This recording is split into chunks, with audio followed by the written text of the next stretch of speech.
Oh, well, hello, my wonderful broskies and broskies of the Dark Shadow Maverick Nation,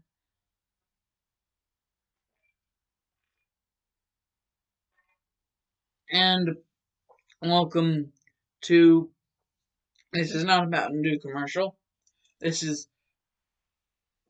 part two of What If Izuku Was Batman.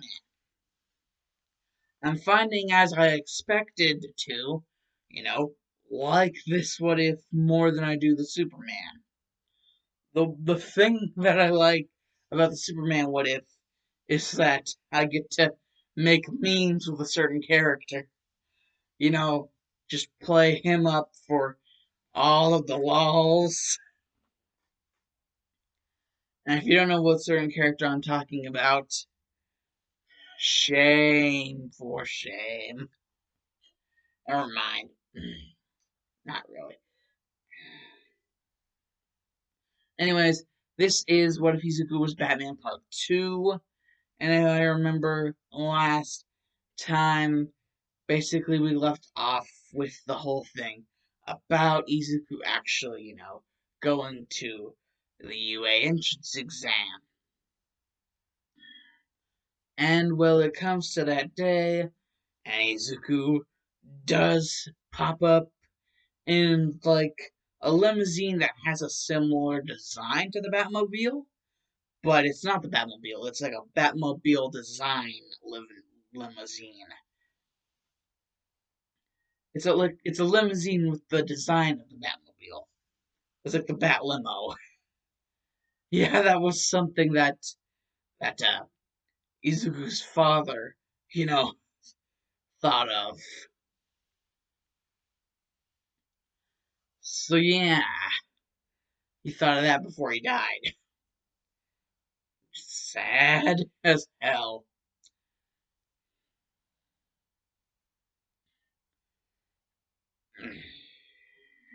You get why? You get my appreciation.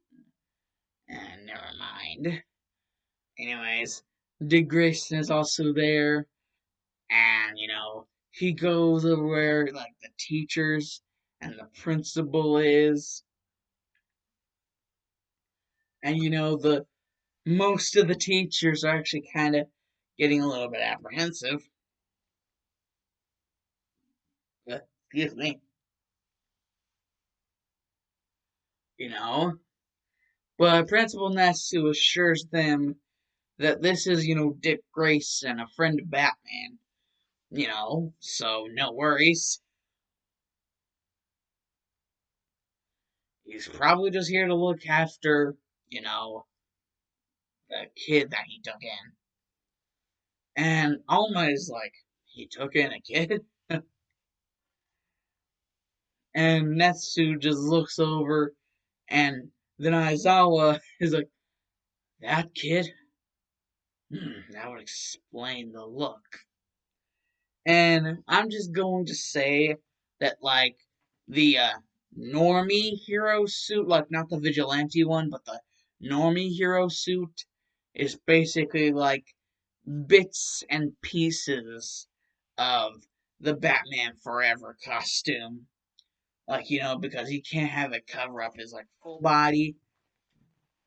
It's just bits and pieces of the Batman Forever suit. And so, yeah, it's basically that. And, he gives a thumbs up. Dick Grayson gives a thumbs up. And it's like I just finished the written portion of the exam. And it's just like, there's no time thing in a real battle. We'll go just start the practical exam, like right away. And not going to lie, the fact that he was able to get like a lot of support shit in, like even though he wasn't able to like wear the full suit that he intended to wear, that suit was like for vigilante stuff, so he could just use this other suit as like a diversion. Like, keep people away from what's really going on, like right underneath their noses. But hey, Izuku actually has a clever idea. Like, he'll throw some of his weapons out, but he's also going to throw some smoke bombs so that people don't actually see what the weapons are and what they actually are doing, only that they're destroying the robots. So nobody can tell what weapons he's using, except for, smoke bombs. He's literally making sure that no one can tell what his you know, works are. All Bakugo can tell from this is that, this kid is most definitely freaking quirkless. And he's like, quirkless loser. It's just like Izuku runs right past Bakugo, but as he's doing so, he just hears quirkless loser. And and then, Izuku just stops there for a second, and he's like, you care to repeat that? You, you mm,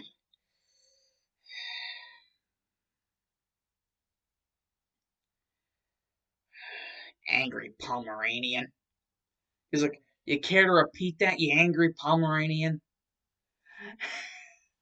Like, angry Pomeranian Chihuahua. I was like, Bakugo's like, quirkless loser. Izuku just stops, and he doesn't even turn around. And he's like, you care to repeat that, you angry Pomeranian Chihuahua? And Bakugo was just like, oh, so you want to go right here, right now? And he's like, Izuku still hasn't turned around. He's just like, no, you're just annoying. And he just like, another smoke bomb and grappling hook and just gets it out of dodge. Bakugo, like, there's so much smoke from the smoke bombs that have been going off that Bakugo can't actually see what Izuku is doing. So, stealth plan's still working. That is until he hears help, like, from Ochako, and it's like a 0 pointer. And Izuku's just like, oh, this is probably the hidden robot for those hero points. And Gray, schooled me a lot on that, the possibility of different types of points. But gaining them in this way, putting other students' life in danger, everyone else seems to be running away. They're all cowards. Hey, Iron Giant. No, he's like, hey, Iron Jackass. Yeah, that's right, I'm talking to you. And the 0 pointer just turns around and is like, huh? Yeah, that's right. That's what I called you. Were you scared that I beat up all your buddies? You afraid I'm gonna do it to you? And it's just a 0 pointer. It's just like walking towards him now, and he's like, exactly what I like.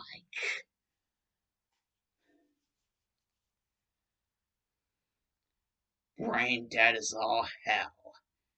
Just makes it easier for me to sabotage and quick as hell takedown. Mm. Whittle Gray sees this, and it's like a depth charge of smoke bombs, and just release like, and now the entire area is covered with freaking smoke, and people are just trying to run in all directions. Like they are able to get out, but it takes them a while to navigate the area.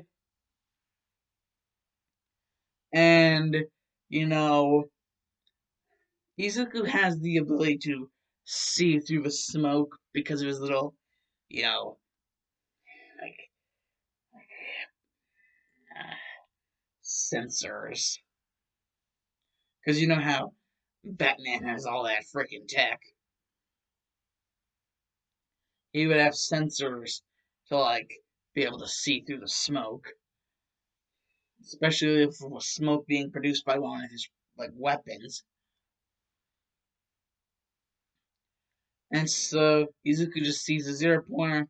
The zero pointer's confused, and Izuku's like, "The opportune time to strike." Izuku's just like, "It's the opportune time to strike," and he basically just pulls a God of War because he like pew pew pew like Metroid wall jumps, like buildings, like, and then he just jumps all the way on top of the zero pointer's head, and then he just like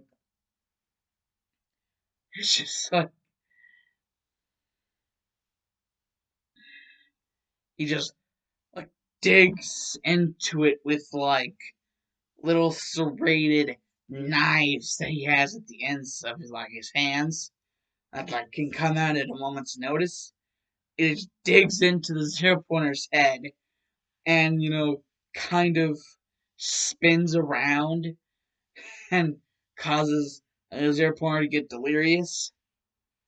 And then he just like he bounces off the zero pointer in like a different direction, causing the zero pointer to like knock into something, and then like it would like start to fall back, and Izuku would use all of his momentum to just send it down head first, like cracking and just breaking like whatever was holding the head and like neck and body together, just like ripping off the zero pointer's head.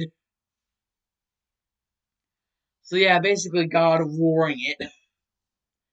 Basically just decapitated that freaking zero pointer. Just decapitated it right in front of right in front of Ochako's eyes. Ochako was like looking at this through like a window, and she sees like Izuku just God of Warring the hell out of this freaking zero pointer.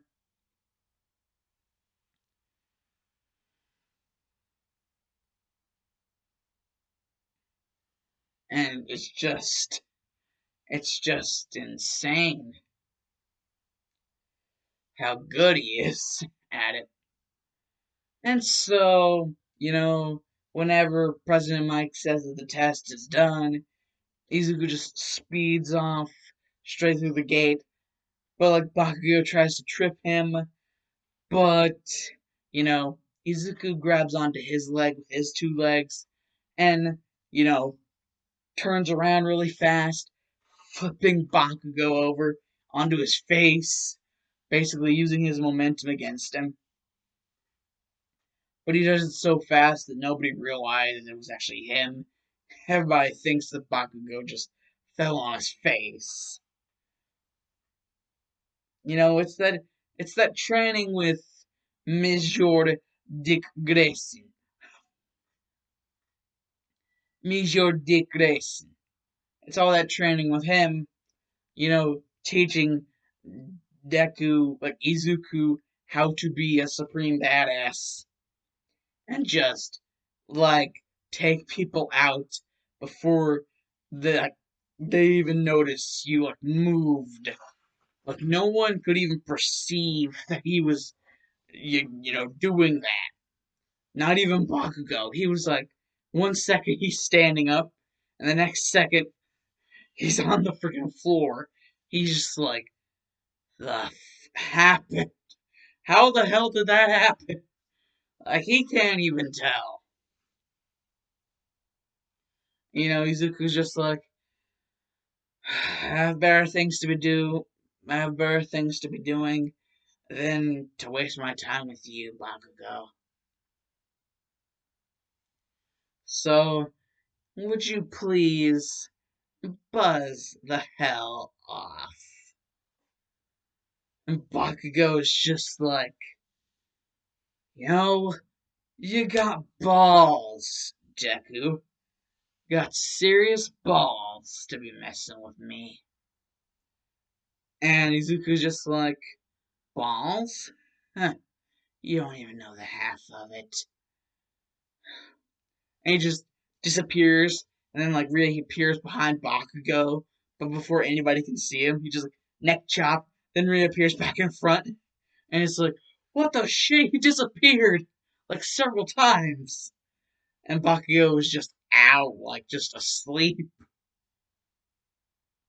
and Izuku's like, I didn't want to have to get physical, but you were the one mouthing off, so you get what you get, Kachan. And then Izuku just disappears. Another smoke bomb thing. And no one's even able to tell where the frick he went. Like, he left no freaking trace of him even being there. So not even the pro heroes can really help anyone. Because there is like zilch of amount of a trace of him actually even like existing in that room. So yeah, it's just damn. Damn, boy.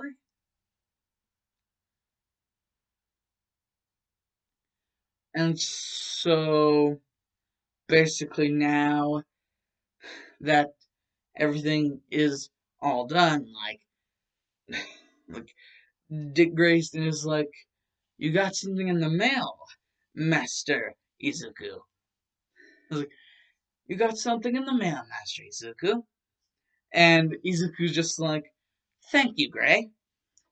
And he just takes the envelope, opens it very neat and tidily, and grabs the disc as inside the envelope and puts it in very gently into his little thing because he is going to have access to the back computer.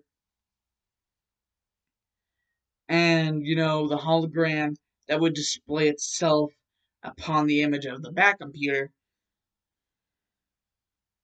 and basically connecting the two things together, like the hologram and the systems of the back computer.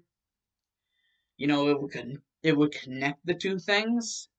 So what would normally be a like three-dimensional hologram would be like what that would supposed to be, but it would be displayed upon like the back computer. So it would, you know, display as if a message was being sent, like someone was sending a message instead of like it being a hologram sending a message. And Izuku is even aware of this. He's aware of how that works because he is that smart. And he is just like, well, shit. I got a lot of villain points, and I got a lot of hero points too. You were right, Dick. You were right, Gray. Those hero points really were a thing.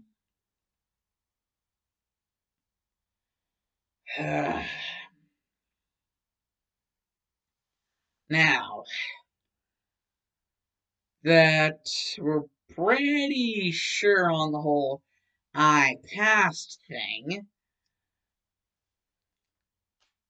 how's about my first night of cleaning up this city?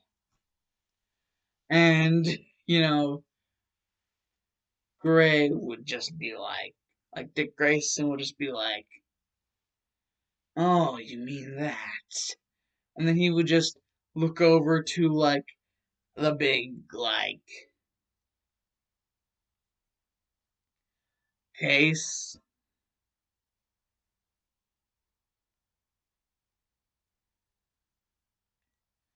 And, Izuku would walk over towards it, and he'd be like, I kept this in here for a long while, waiting for the day whenever I'd be able to make use of it.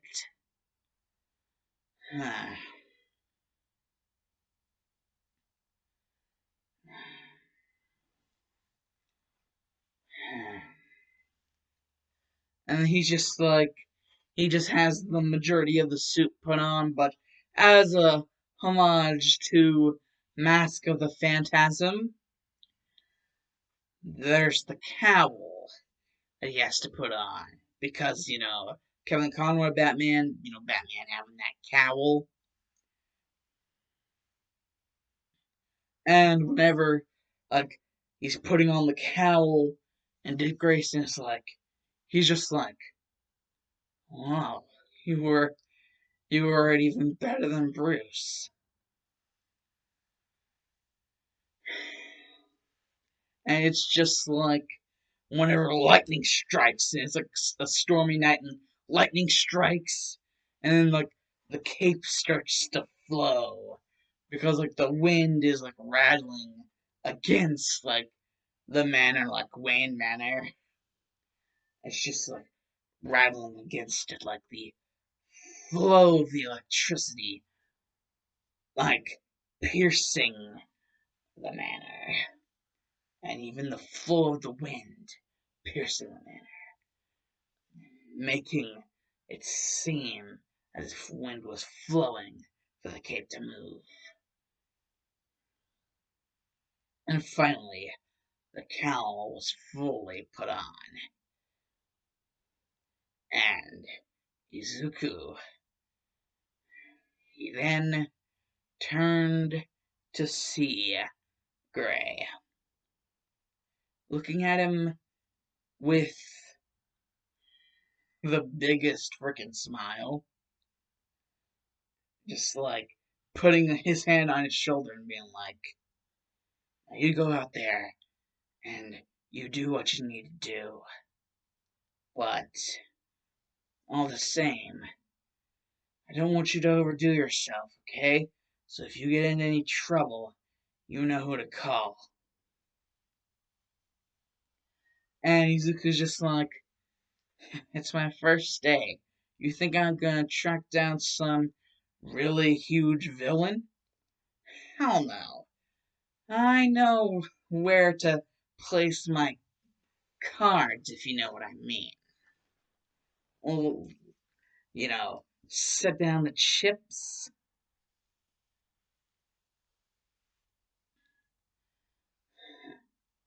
But I do think that there should be something.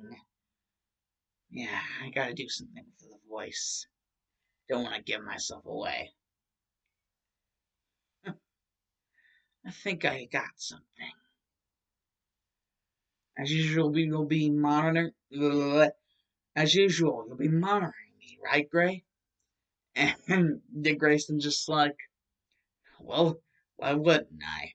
I mean, after all, you did just say it's your first day. And Izuku's just like, yeah, first day. Being the dark night. And then just all of a sudden, like, lightning flash again. And he just disappears. Like, he just disappeared on his Alfred. He just disappeared on his version of Alfred. Like, that is just massive respect. And, like, Dick Grayson is like, ah, shit, and I thought I'd seen everything. And then there's, like, just, like, by the docks, like by the docks. Actually, not by the docks, not yet. Actually, while Izuku is secretly patrolling the cities, he can hear something. the sound of plotting, and the sound of a bell and a door swinging open, then shut several times. Several people going into one place. And what exactly were they talking about? And then he sees guns and the words, "This is a stick up. Give us the money and no one has to die." Izuku feels enraged. But he has to remember to keep his calm enough to where he isn't noticed. And so that he doesn't make any rookie mistakes.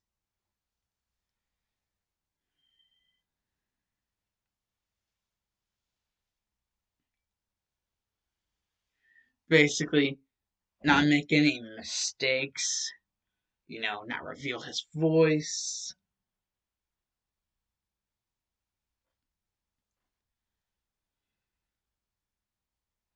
So he sneaks around, and finally, whenever he's perched on a rooftop and he can see everything, you go to his specs that he got. You can see each and every one of them, and you can even hear little slightly better due to a earpiece that he just remembered that he had. What exactly is going on? The lady behind the counter is doing her best to keep from getting killed or getting other people killed. And Izuku can also see that she's tried the alarm several times. At least tried to keep them from noticing that she was trying the alarm. But nothing's happened. It's been too long for Izuku to just sit there and watch. He was going to end this once and for all. These little mooks weren't going to know what hit them. All of a sudden, one of the guys who was watching around for any stragglers amongst the store, anyone who might try and escape through a window or another way in or out of the store and try to get the police. Yeah, there were guys watching for that. But that didn't mean that Izuku couldn't get him by surprise. How exactly was he going to do this? Well, anyway, you do it. Snap! Lights out. Izuku hating having to do that, the pain in his hand. But, he shakes it off, gets all the debris off from breaking the light. Like the thing that connects all the lights. Basically, now it's completely dark. They can't see jack shit. But Izuku can see perfectly fine. And so what does he do? He utterly masterclasses. Like they're firing in all different directions, but he knows exactly what to do to make sure no one gets killed. Knock them out before they can really, spray enough bullets. You know, and whenever he's done with all that master intellect, he's able to fix the light that he broke. Like the, thing that connected all the lights. And so the lights are turned back on, and whenever that happens, the store clerk lady person can barely just realize the tiny smidgen of a cape of someone fleeing the scene. Because, Izuku doesn't want to be found out by any of the pro heroes that he's doing this vigilante work. So he's got to make a hasty retreat. Even though he wasn't the one doing the crime, he still can't let any of the pro heroes figure out about what he's doing.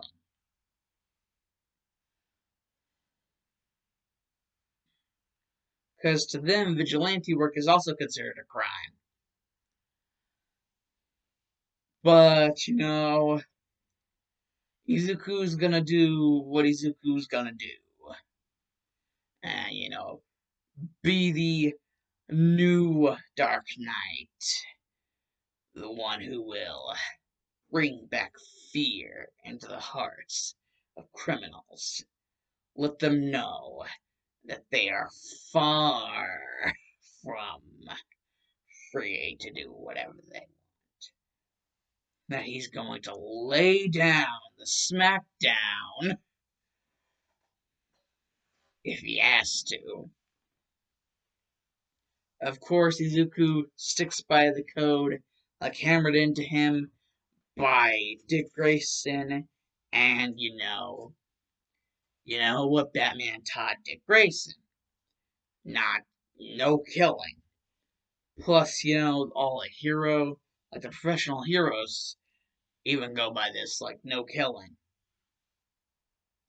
So, Izuku takes that to heart even more in this. And when everything is all said and done, Izuku ends up getting back in time, and basically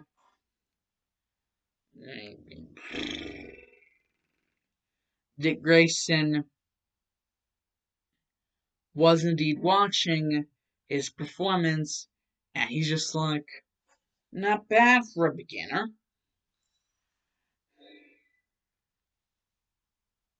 And Izuku's like, well, that's better than nothing. At least they weren't able to harm anyone. And hopefully that will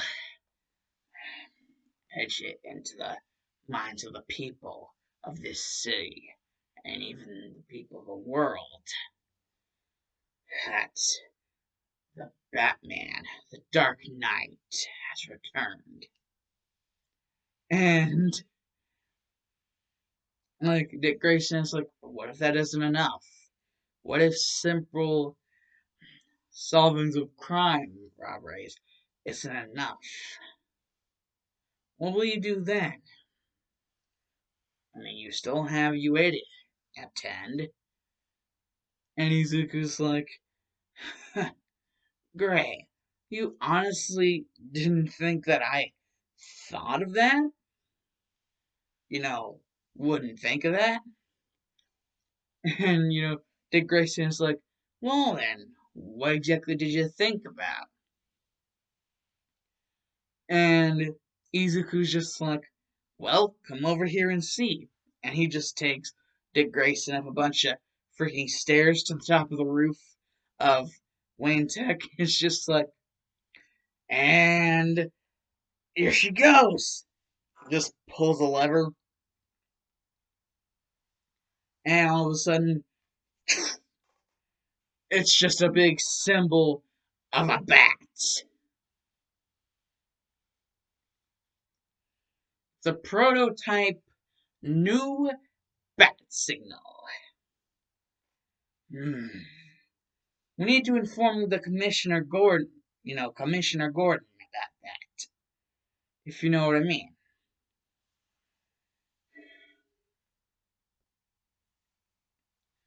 And, Dick Grayson is like, how the hell when did you have time to fix this all up?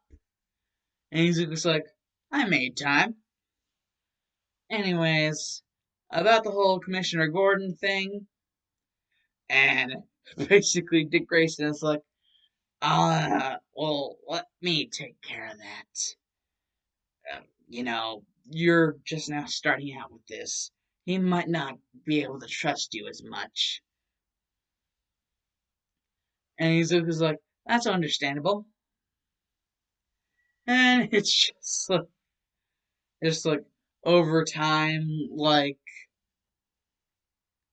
it becomes like a thing. Like Commissioner Gordon discusses with Dick Grayson about how, well, now that they do have a new Batman, the bat signal will be usable again.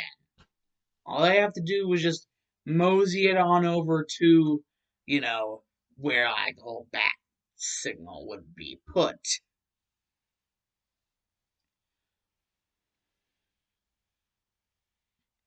And whenever the bat signal is out, you know, Izuku will know that crime is indeed afoot.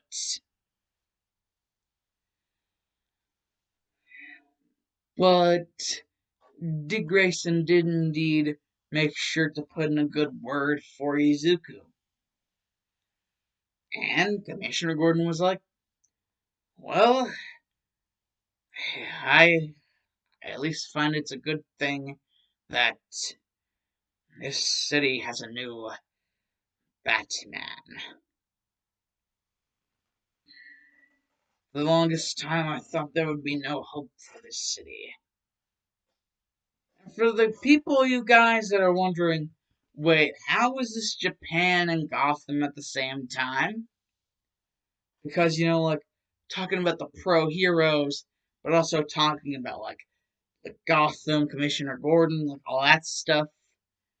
The USA stuff, and, like, Japan stuff. Well, in this, how do I say it?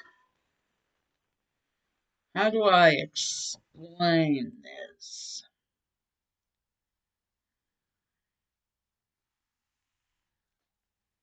Well, let's just say Izuku made some upgrades to the Batwing, and now he can get from, you know, Gotham to Japan and like lickety split, like it can move at really good speeds, but it's only like good for like short bursts. So he has to pick and choose like time because he has to do his whole like UA life, but he also, you know, it's kind of like his thing. Like Gotham, he also kind of owes something to like Gotham. Like Japan is where he's like where he was born, so Japan is his roots.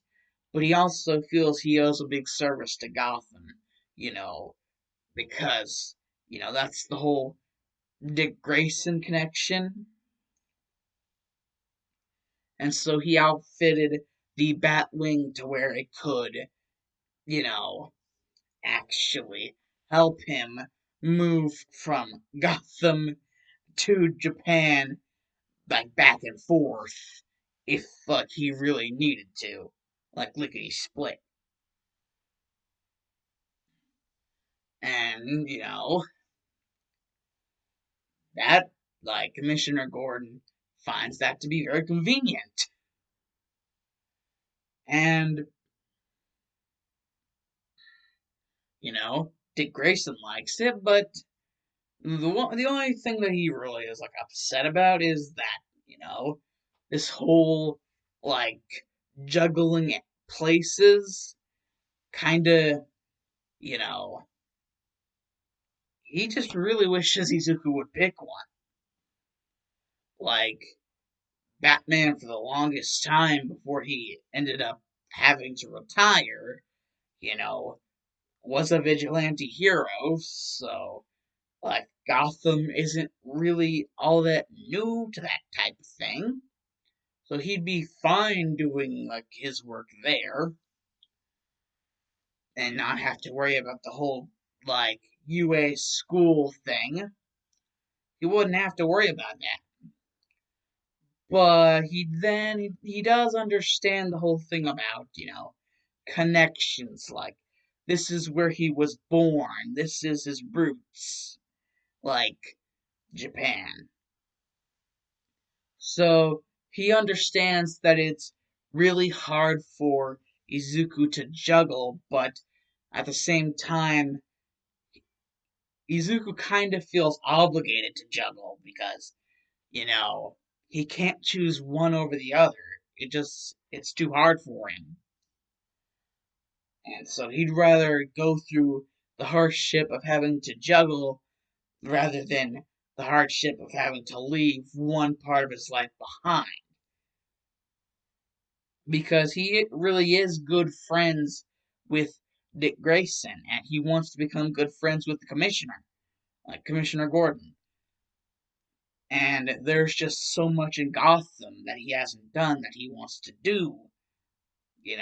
He wants to help clean up the filth of the city. He wants to help people. He wants to make things right, like right the wrongs of the past to make a better future for Gotham. But also, he has his life in Japan, like the whole UA thing. So he has to juggle, and in his mind, he has to. And that's going to be his main struggle for now. Eventually, he will gain more struggles, but for now, his main struggle is just juggling what he can of his lifestyle the way he has it. So, yeah, and Alonzi and Dallas because the Dark Shadow Maverick is OUT out for this part 2 of What If Izuku Was Batman. Bye.